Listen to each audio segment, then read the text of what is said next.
जय हिंद साथियों, सभी भाइयों को राम राम। साथियों, आप लोग को बता दें अभी के क्लास में हम लोग देखने वाले हैं जीके जीएस का top 30 selected question for railway exam 2024 के लिए सेट नंबर 26 को। बता दें साथियों कि सेट नंबर 26 को कंप्लीट करने से पहले हम लोगों ने सेट नंबर 25 तक टोटल कंप्लीट कर दिया है। और जो भी कैंडिडेट पहले के क्लासेस को नहीं वॉच किए हैं उनके लिए हम डिस्क्रिप्शन में लिंक प्रोवाइड करा दिया है, आप लोग जाकर के सभी क्लासेस को वॉच कर लीजिएगा। और इसके साथ साथ साइंस का जो है हम लोगों ने लगभग सेट नंबर 72 तक शायद हम लोगों ने कंप्लीट कर लिया है, तो उसका भी लिंक हम आप लोग को डिस्क्रिप्शन में प्रोवाइड करा दिया है। इसी वीडियो के डिस्क्रिप्शन में सारा आप लोग का लिंक है। ये साइंस का है रेलवे स्पेशल और ये आप लोग का है जीके का रेलवे स्पेशल। और इसमें कैसे क्वेश्चन कराए गए हैं तो आप लोग को ये भी बता दें कि इसमें जितने भी क्वेश्चन कराए गए हैं साथियों वो सारे प्रीवियस ईयर के क्वेश्चन रहते हैं। जैसे कोई कोई क्वेश्चन ऐसा भी रहता है जो कि रेलवे के द्वारा 3 बार 4 बार पूछा गया रहता है, ऐसा रिपीटेड क्वेश्चन हम आप लोग को कवर कराते हैं। उसके साथ टीसीएस का भी हम आप लोग को क्वेश्चन कवर कराते हैं। टीसीएस का इसलिए कराते हैं क्योंकि साल 2024 में आप लोग का टीसीएस ही रेलवे के एग्जाम कंडक्ट कराएगी, इसलिए टीसीएस का भी पैटर्न का आधारित आप लोग का क्वेश्चन जरूरी रहता है। ठीक है, और उसके बाद हम लोग कंप्लीट करते हैं एनसीईआरटी का। एनसीईआरटी का हम लोग क्वेश्चन इसलिए कंप्लीट करते हैं क्योंकि एलपी टेक्नीशियन में स्पेशली 30 से 40% जो क्वेश्चन है ना वो एलपी टेक्नीशियन से ही पूछता है। उसके साथ कोटा वाला भी क्वेश्चन हम लोग देखते हैं। कोटा वाला क्वेश्चन इसलिए क्योंकि जो रेलवे में इंटरनल वैकेंसीज होती है पोस्ट को इंक्रीज करने के लिए, वो वाला क्वेश्चन आप लोग को डायरेक्ट रिक्रूटमेंट में बाद में जरूर पूछती है साथियों, रिपीट करती है। तो ये चारों पैटर्न पर हम लोग क्वेश्चन को कवर करते हैं। तो चलिए हम लोग स्टार्ट कर लेते हैं सेट नंबर 25 के, तो सॉरी सेट नंबर 26 के पहले नंबर क्वेश्चन को देखते हैं। तो देखिए सेट नंबर 26 का जो पहला नंबर क्वेश्चन है वो हम लोग को कह रहा है कि कांग्रेस के दूसरे अधिवेशन के अध्यक्ष थे। तो कांग्रेस के दूसरे अधिवेशन के अध्यक्ष कौन थे? तो सही जवाब हो जाएगा आप लोग का, देखिए सरदार वल्लभ भाई पटेल दिया गया है। कौन सा पूछ रहा है? दूसरे अधिवेशन के अध्यक्ष। तो सरदार वल्लभ भाई पटेल नहीं होंगे, बदरुद्दीन तैयब जी नहीं होंगे, महात्मा गांधी भी नहीं होंगे, यानी इनमें से कोई भी नहीं। ऑप्शन नंबर डी हम लोग यहाँ पर सही जवाब होता है। इन तीनों में से कोई भी नहीं होगा। कांग्रेस के दूसरे अध्यक्ष के अधिवेशन के अध्यक्ष का नाम पूछ रहा था, यहाँ पर सही जवाब नहीं दिया गया है। सेकंड नंबर क्वेश्चन, निम्नलिखित में से कौन भारतीय राष्ट्रीय कांग्रेस के आरंभिक वर्षों में अध्यक्ष थे? कौन थे भैया? निम्नलिखित में से कौन भारतीय राष्ट्रीय कांग्रेस के आरंभिक वर्षों में अध्यक्ष थे? तो सही जवाब हो जाएगा आप लोगों का मदन मोहन मालवीय नहीं, एनी बेसेंट नहीं, सीआर दास नहीं, दादा भाई नौरोजी होगा साथियों। Option number B is the right answer, Dada Bhai Naoroji हम लोग का सही जवाब होगा। निम्नलिखित में से कौन भारतीय राष्ट्रीय कांग्रेस के आरंभिक वर्षों में अध्यक्ष थे? तो दादा भाई नौरोजी थे। ध्यान रखिएगा, बहुत अच्छा क्वेश्चन है। ऑप्शन नंबर बी हम लोग का सही जवाब होगा। चलिए आगे बढ़ते हैं, देखते हैं इसी प्रकार से थर्ड नंबर क्वेश्चन कह रहा है कि निम्नलिखित में से कौन इंडियन नेशनल कांग्रेस का प्रथम मुस्लिम अध्यक्ष था? तो इंडियन नेशन होगा ना, इंडियन नेशनल, चलिए कोई बात नहीं। इंडियन नेशनल कांग्रेस का प्रथम मुस्लिम अध्यक्ष कौन था? तो ये क्वेश्चन आप लोग को कई बार हम कंप्लीट करा चुके हैं। इसका सही जवाब होगा हमारे छोटे भाइयों बदरुद्दीन तैयब थे। कौन थे? तो बदरुद्दीन तैयब थे। ठीक है, ऑप्शन नंबर बी हम लोग का सही जवाब होगा। और ये क्वेश्चन बहुत बार आप लोग को हम रिपीट करा चुके हैं। बिहार पुलिस में भी ये क्वेश्चन पूछा हुआ है, जो आप लोग का बिहार पुलिस का क्लास अभी कंटिन्यू है उसमें भी ये क्वेश्चन आप लोग का पूछा हुआ क्वेश्चन है साथियों। ठीक है, तो ये देखिए बिहार पुलिस वाला रेलवे में भी पूछा हुआ है। ठीक है, चलिए आगे बढ़ते हैं, देखते हैं 4 नंबर क्वेश्चन।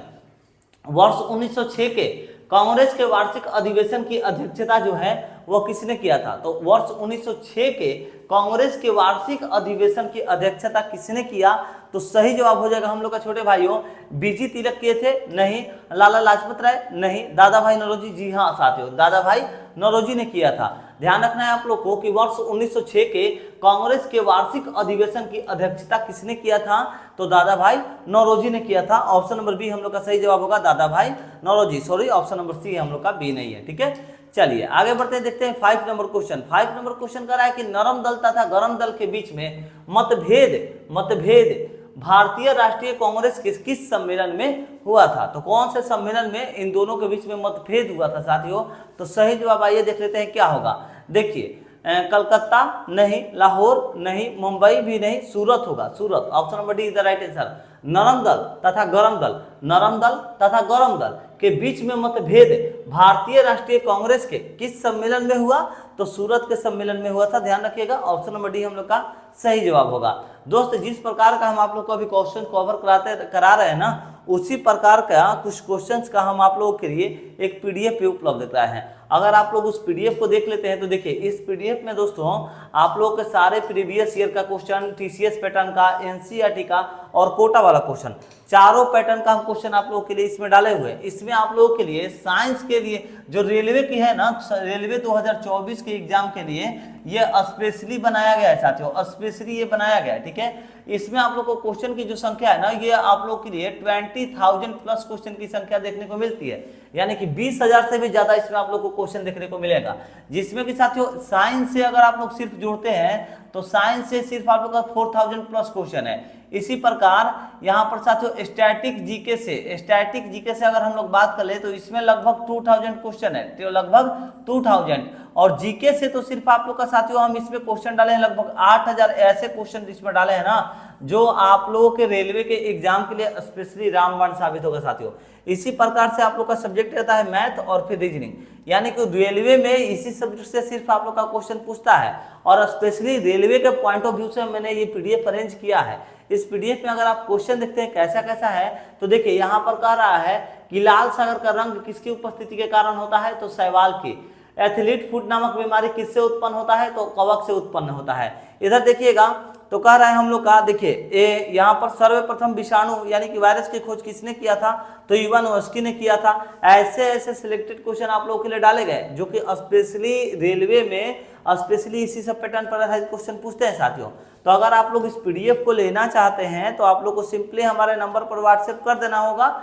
और व्हाट्सएप करने के साथ साथ हमारे दोस्तों सबसे पहले आप लोग नंबर नोट कर लीजिए, ठीक है। चलिए पहले हम लोग अपने 6 नंबर क्वेश्चन पर चल जाते हैं, तब आप लोग नंबर नोट करिएगा, क्योंकि 5 नंबर का तो आप लोग को सही जवाब दे ही दिए हैं।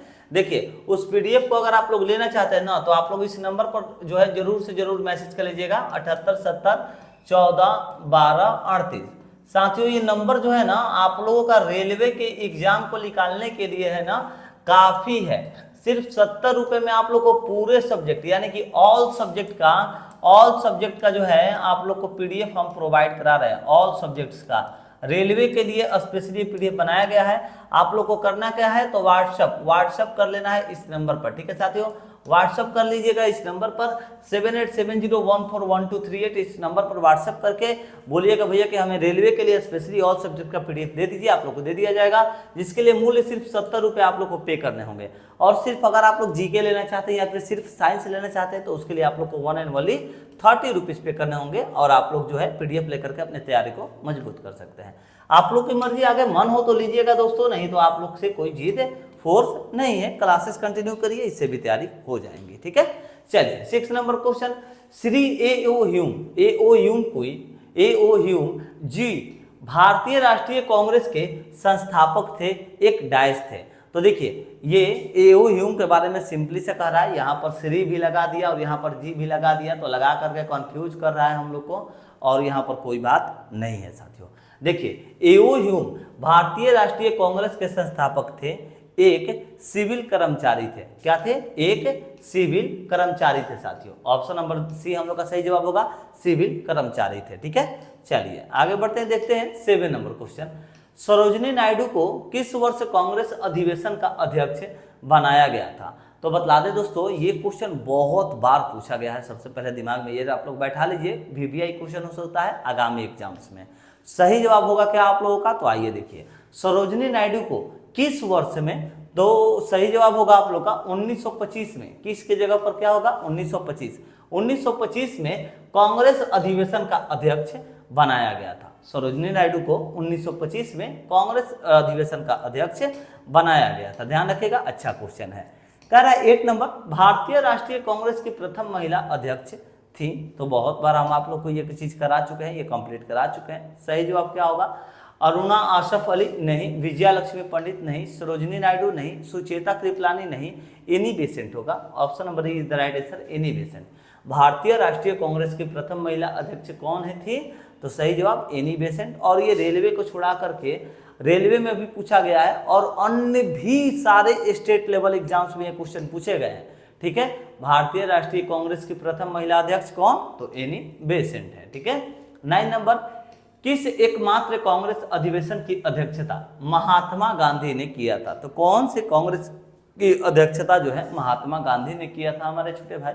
तो सही जवाब हो जाएगा Belgaum. Option number is the right answer, Belgaum. Belgaum एकमात्र कांग्रेस अधिवेशन की जो अध्यक्षता है जो कि महात्मा गांधी ने किया था। Option number is the right answer, Belgaum. Next question आगे बढ़ते हैं, इसी प्रकार देखते हैं 10 नंबर क्वेश्चन। कह रहा है भारत में सचिव का जो पद है वो किसके द्वारा निर्मित किया गया था? तो देखिए भारत में जो सचिव का पद है वो हमारे छोटे भाइयों भारत सरकार अधिनियम 1858, कब भैया, तो 1858 में, और भारत सरकार अधिनियम के द्वारा आप लोगों का ये निर्मित किया गया था सचिव का पद। ठीक है, ध्यान रखिएगा, अच्छा क्वेश्चन है, ऑप्शन नंबर बी सही जवाब होगा, भारत सरकार अधिनियम 1858। नेक्स्ट क्वेश्चन 11 नंबर क्वेश्चन कह रहा है कि 27 दिसंबर 1911 को पहली बार जन गण मन कहां पर गाया गया था, तो कौन से जगह पर गाया गया था दोस्तों, तो सही जवाब हो जाएगा आप लोग का बम्बई नहीं, लखनऊ भी नहीं, कलकत्ता में गाया गया था। Option number C is the right answer, Calcutta में गाया गया था। नेक्स्ट क्वेश्चन है 12 नंबर, जवाहरलाल नेहरू कितनी बार भारतीय राष्ट्रीय कांग्रेस के अध्यक्ष थे, तो ये तो क्वेश्चन आप लोग को कई बार करा चुके हैं, ऑप्शन नंबर सी सही जवाब होगा 3। ठीक है, ये क्योंकि बहुत बार रिपीट करा चुके हैं तो झूठमूठ का इस पर टाइम मत वेस्ट करिए, आगे बढ़िए। निम्नलिखित में से कौन सा नेता नरमपंथी नहीं था साथियों, ध्यान दीजिएगा, कभी भी आप लोग एग्जामिनेशन हॉल में बैठते हैं तो क्वेश्चन में आप लोग को फोकस जरूर करना होगा कि कहीं क्वेश्चन में नहीं है ना, क्योंकि नहीं के चक्कर में बहुत सारे लोग हाई पढ़ के गलत आंसर मार देते हैं। निम्नलिखित में कौन सा नेता नरमपंथी नहीं था, तो जो नरम गदल के नहीं थे भैया वो कौन थे, तो सही जवाब हो जाएगा हम लोग का Lala Lajpat Rai, option number A is the right answer. Lala Lajpat Rai जो थे वो नरमपंथी नहीं थे, ऑप्शन नंबर ए सही जवाब। 40 नंबर क्वेश्चन कह रहा है कि निम्नलिखित में से किस अंग्रेज गवर्नर जनरल के समय में 1911 में भारत की राजधानी कलकत्ता से दिल्ली स्थानांतरित करने की घोषणा की गई थी, तो सही जवाब क्या होगा हमारे छोटे भाई, तो ध्यान दीजिए, लॉर्ड माउंटबेटन नहीं, लॉर्ड कैनिंग नहीं, लॉर्ड हार्डिंग होगा, option number C is the right answer, Lord Hardinge होगा दोस्तों। निम्नलिखित में से किस अंग्रेज के गवर्नर जनरल के समय में 1911 में भारत की राजधानी कलकत्ता से दिल्ली स्थानांतरित करने की घोषणा की गई थी, तो लॉर्ड हार्डिंग होगा, ऑप्शन नंबर सी हम लोग का सही जवाब होगा छोटे भाइयों। चलिए आगे बढ़ते हैं, देखते हैं इसी प्रकार 50 नंबर क्वेश्चन। अच्छा, 50 नंबर क्वेश्चन देखने से पहले एक बार आप लोग से निवेदन करेंगे हमारे छोटे भाई कि अगर आप लोग चैनल पर नए विजिट किए हैं तो सब्सक्राइब करके बेल आइकन दबाइए, क्योंकि हम आप लोगों को यहाँ पर रेलवे के लिए जीके जीएस और साइंस का रोजाना प्रैक्टिस सेट उपलब्ध कराते हैं। 2 क्लासेस ये हो गया, 2 क्लासेस आप लोग का बिहार पुलिस के लिए स्पेशली चलाया जा रहा है, प्रीवियस ईयर का क्वेश्चन सारा उसमें कंप्लीट कराया जा रहा है, 2 क्लासेस वो हो गया, और 1 क्लासेस आप लोगों को ये भी बतलाते हैं जो कि नया जॉब का कोई नोटिफिकेशन आता है, अच्छा रहता है जॉब सभी बच्चों के लिए, तो वो नोटिफिकेशन आप लोग को बतलाते हैं। तो चैनल को सब्सक्राइब कर लीजिए, फ्यूचर में हमारा चैनल आप लोग के लिए एकदम हेल्पफुल साबित रहेगा, इतना हम आप लोग को गारंटी देंगे साथियों। तो एक बार आप लोग से भी विनम्र निवेदन है, चैनल को सब्सक्राइब अगर कर ले रहे हैं, बेल आइकन भी दबा रहे हैं, तो वीडियो को शेयर भी जरूर कर दीजिएगा दोस्तों मित्रों के पास, व्हाट्सएप ग्रुप, टेलीग्राम ग्रुप, जहां मन हो एक बार जरूर वीडियो शेयर कर दीजिएगा। 15 नंबर, ब्रिटिश सरकार ने बंगाल विभाजन को परिसंहत किस वर्ष में किया था साथियों, तो सही जवाब क्या होगा, आइए देख लेते हैं। 1919 नहीं, 1917 नहीं, इन सभी से पहले हुआ था। 1914 नहीं, 1911, हाँ, option number D is the right answer, 1911 होगा साथियों। चलिए आगे बढ़ते हैं, देखते हैं 60 नंबर क्वेश्चन, और देखिए ये क्वेश्चन आप लोग का 4 बार पहले पूछा गया था, ध्यान दीजिएगा। बंगभंग का जो उद्देश्य है वह था, क्या था, तो देखिए बंगभंग का जो उद्देश्य था वो क्या था हमारे छोटे भाइयों, कि मुसलमानों की मांग मानना नहीं, हिंदुओं और मुसलमानों को संतुष्ट करना, या फिर विद्रोह दबाना, या फिर पश्चिमी और फिर पूर्वी बंगाल के हिंदुओं तथा विभाजन करना, और हिंदू मुसलमान तनाव। Yes, option number D is the right answer. ध्यान दीजिएगा, बंगभंग का उद्देश्य क्या था, तो बंगभंग का उद्देश्य यह था कि पश्चिम और फिर पूर्वी बंगाल के हिंदुओं का विभाजन करना, और हिंदू मुसलमान को तनाव, हिंदू मुसलमान तनाव, ऑप्शन नंबर डी हम लोग का सही जवाब होगा। बंगभंग का उद्देश्य यही था, और इसे जरूर नोट कर लीजिएगा, साल 2024 में ये क्वेश्चन पूछा जा सकता है आप लोग का।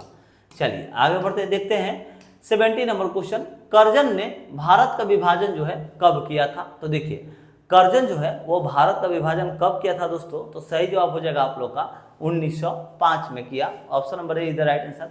कर्जन ने भारत का जो विभाजन है वो कब किया, तो 1905 में किया था, ऑप्शन नंबर ए सही जवाब होगा। नेक्स्ट क्वेश्चन आगे बढ़ते हैं, देखते हैं 80 नंबर, निम्नलिखित में से किसने बंगाल के विभाजन को निरस्त किया था, तो सही जवाब हो जाएगा किसने बंगाल के विभाजन को जो है निरस्त किया, तो राइट आंसर होगा हमारे छोटे भाइयों Lord Chelmsford, Lord Curzon, Lord Minto, या फिर लॉर्ड हार्डिंग, तो option number D is the right answer, Lord Hardinge सही जवाब होगा। निम्नलिखित में से किसने, तो लॉर्ड हार्डिंग जो है, लॉर्ड हार्डिंग ने बंगाल के विभाजन को निरस्त किया था। ऑप्शन नंबर डी सही जवाब होगा। आगे बढ़ते देखते हैं 90 नंबर कह रहा है कि किस समय स्वदेशी आंदोलन प्रारंभ हुआ था। तो दोस्तों आप लोग को बता दें, ये क्वेश्चन भी हम आप लोग को कंप्लीट कराए हुए हैं। किस समय में पूछ रहा है, तो राइट समय क्या होगा हम लोग का, आइए देख लेते हैं। असहयोग आंदोलन के समय में नहीं, सविनय अयोग्य आंदोलन के समय में नहीं, ये दोनों नहीं होगा। राष्ट्रीय कांग्रेस की स्थापना के समय नहीं, बंगाल विभाजन विरोधी आंदोलन के समय में। Yes, option number D is the right answer. किस समय स्वदेशी आंदोलन को प्रारंभ हुआ था, तो सही जवाब होगा बंगाल विभाजन विरोधी आंदोलन के समय में जो है स्वदेशी आंदोलन प्रारंभ हुआ था। ऑप्शन नंबर डी सही जवाब। 20 नंबर, ब्रिटिश सरकार ने कलकत्ता से दिल्ली राजधानी कब की थी, तो देखिए वो तो बतलाया था किसके द्वारा। अब ये पूछ रहा है कब, तो मार दीजिएगा भैया सिंपल। बहुत बार ये भी क्वेश्चन स्टेट लेवल में पूछा गया है, 1912 होगा। ठीक है, स्टेट लेवल में ये बहुत बार क्वेश्चन पूछा गया है।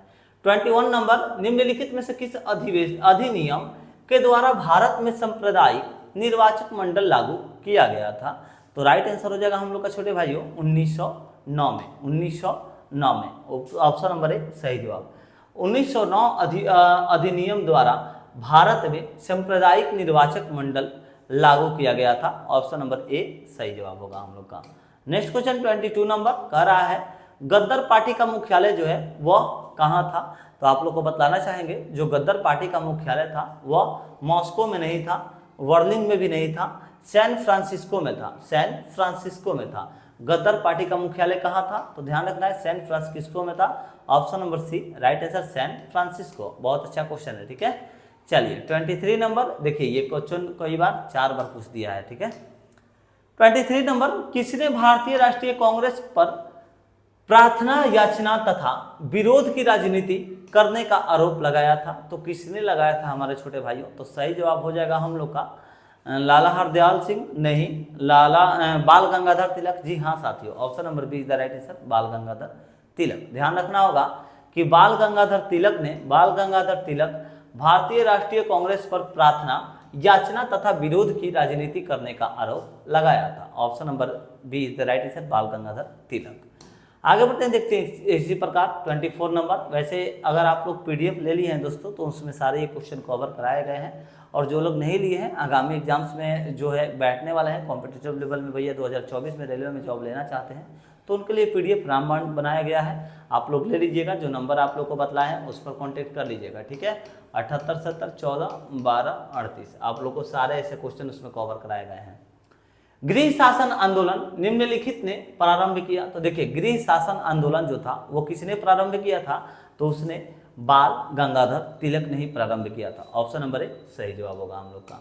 नेक्स्ट क्वेश्चन 25 नंबर, निम्नलिखित में से कौन उग्रपंथी नहीं है। कौन उग्रपंथी पूछ रहा है कि नहीं है, तो देखिए साथियों बाल गंगाधर तिलक तो उग्रपंथी थे भैया, मदन लाल भी थे, उधम सिंह भी थे, मगर हम लोग का कह रहा है कि नहीं है, तो नहीं में होगा गोपाल कृष्ण गोखले। कौन होगा भैया, गोपाल कृष्ण जो गोखले थे, गोपाल कृष्ण गोखले यह उग्रपंथी नहीं थे। Option number D is the right answer. Next question 26 number, भारतीय राष्ट्रीय आंदोलन के इतिहास में 1916 का लखनऊ समझौता विशिष्ट है क्योंकि, तो सही जवाब आइए देख लेते हैं। इसने हिंदू एवं मुसलमानों के लिए पृथक चुनाव पद्धति की समाप्ति की नहीं, इसने भारत की प्रथम विश्व युद्ध में गैर हिस्सेदारी का निर्णय किया नहीं, कांग्रेसियों के दोनों समूहों के बीच मतभेद सुलझाए। यस, ऑप्शन नंबर सी सही जवाब। भारतीय राष्ट्रीय आंदोलन के इतिहास में 1916 का लखनऊ समझौता विशिष्ट है क्योंकि कांग्रेसियों के दोनों समूहों के बीच में मतभेद सुलझाए गए थे। ऑप्शन नंबर सी सही जवाब होगा। नेक्स्ट क्वेश्चन 27 नंबर कह रहा है कि प्रथम विश्व युद्ध की अवधि में होम रूल लीग आंदोलन किसके द्वारा आरंभ किया गया था, तो देखिए प्रथम विश्व युद्ध की अवधि में जो होम रूल लीग है, होम रूल लीग आंदोलन किसके द्वारा आरंभ किया गया था, तो सही जवाब हो जाएगा हम लोग का कि महात्मा गांधी नहीं, मोतीलाल नेहरू एवं CR दास नहीं, ये भी नहीं होगा, गोपाल कृष्ण गोखले नहीं, श्रीमती एनी बेसेंट एनफील्ड तिलक के द्वारा। ऑप्शन नंबर डी सही जवाब होगा। नेक्स्ट क्वेश्चन 28 नंबर कह रहा है कि मोहनदास करमचंद गांधी की माता कौन थी, तो मोहनदास करमचंद गांधी की माता का नाम सभी को पता होगा साथियों, कौन थी, तो पुतलीबाई थी, क्योंकि ये सब तो बचपन में भी पढ़ाया गया था भैया।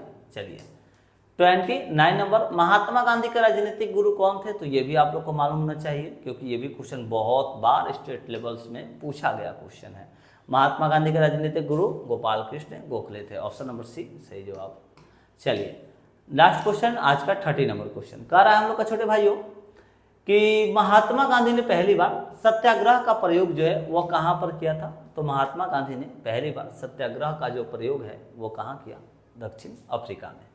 चलिए साथियों, हम लोग का जो क्लास था वो क्लास यहाँ पर कंप्लीट होता है। हम लोग का सेट नंबर 26 यहाँ पर खत्म होता है साथियों।